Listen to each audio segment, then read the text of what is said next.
Esse suicídio político consubstanciou-se, pois. Então, a partir do comando, nós vamos ter que identificar no trecho o que o autor entende como suicídio político.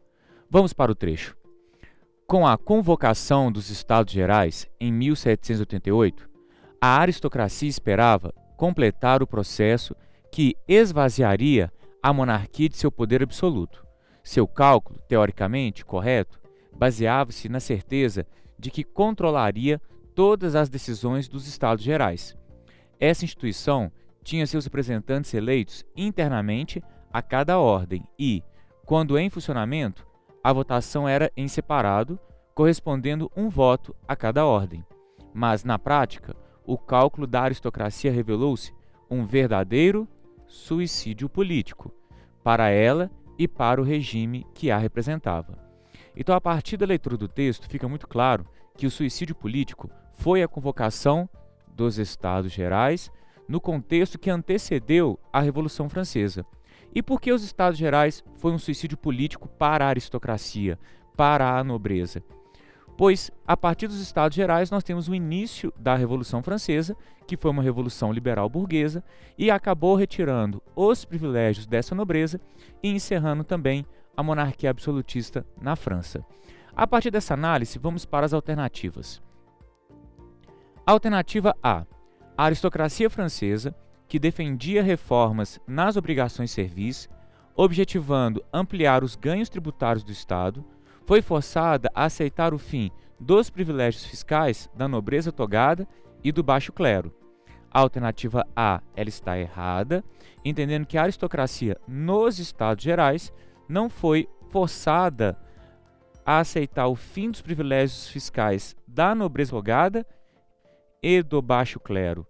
O processo da Revolução Francesa vai fazer com que a nobreza perca todos os privilégios feudais, inclusive a isenção fiscal. Então não se limita à nobreza togada e o baixo clero. Nós vamos ter a nobreza como um todo e o clero como um todo também sendo tributado a partir da Revolução Francesa.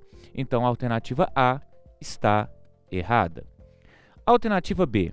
Estabeleceu-se um acordo tácito entre os jacobinos e os girondinos na Convenção a partir de 1789 e uma série de reformas estruturais baseadas nas ideias iluministas determinou gradual extinção das obrigações feudais. Bom, a alternativa B também está errada, entendendo que ela foca na Convenção Geral e o nosso comando pede para que nós possamos entender por que foi um suicídio político. E nesse sentido, jacobinos e girondinos, eles não estão unidos nessa convenção com o objetivo de gerar ali uma gradual extinção das obrigações feudais. Se nós pensarmos a Convenção Nacional, que é posterior aos Estados Gerais, nós vamos ter, a partir da Declaração dos Direitos do Homem e do Cidadão, o fim dos privilégios feudais. Então nós não vamos ter esse elemento gradual também, o que faz com que a alternativa B também esteja errada. Alternativa C.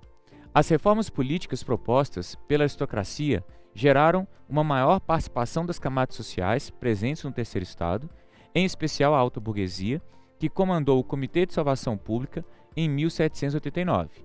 Bom, a alternativa C também está errada. A aristocracia ela não está atuando para gerar maior participação das camadas sociais. Quando nós pensamos a alta burguesia, ela também não é um elemento da camada social, apesar de estar inserida no terceiro estado, e o Comitê de Salvação Pública foi um órgão criado no governo jacobino. Os jacobinos ascenderam ao poder a partir de 1793. Então nós não temos também esse órgão ali à frente da Revolução Francesa em 1789. Por isso, a alternativa C também está errada. Alternativa D. A tentativa da aristocracia francesa em limitar a influência que a alta burguesia exercia sobre o soberano Luís XVI fracassou e abriu espaço para que o rei convocasse uma Assembleia Nacional Constituinte para julho de 1789. A alternativa D também está errada. A intenção da aristocracia, a princípio, não está associada a uma relação entre a alta burguesia e Luís XVI, e o rei também não convocou a Assembleia Nacional Constituinte para julho de 1789. Na verdade, quem vai acabar gerando a Assembleia Nacional Constituinte são os próprios revolucionários franceses. Então, a alternativa D também está errada. A alternativa E. Após um pouco mais de um mês de funcionamento, em junho de 1789, o terceiro Estado transformou os Estados Gerais em Assembleia Nacional Constituinte, um dos momentos iniciais da Revolução Francesa. A alternativa E é a alternativa correta, porque ela foca na ideia de suicídio político. Lembrando que o suicídio político está correlacionado aos Estados Gerais. A alternativa E deixa claro que, a partir dos Estados Gerais, os revolucionários franceses vão criar uma Assembleia Nacional Constituinte. Esses revolucionários, a princípio, eram os membros do terceiro Estado que compunham os Estados Gerais. Eles se autodeclaram revolucionários e eles criam a Assembleia Nacional Constituinte, marcando o início da Revolução Francesa. Por isso, a alternativa é correta.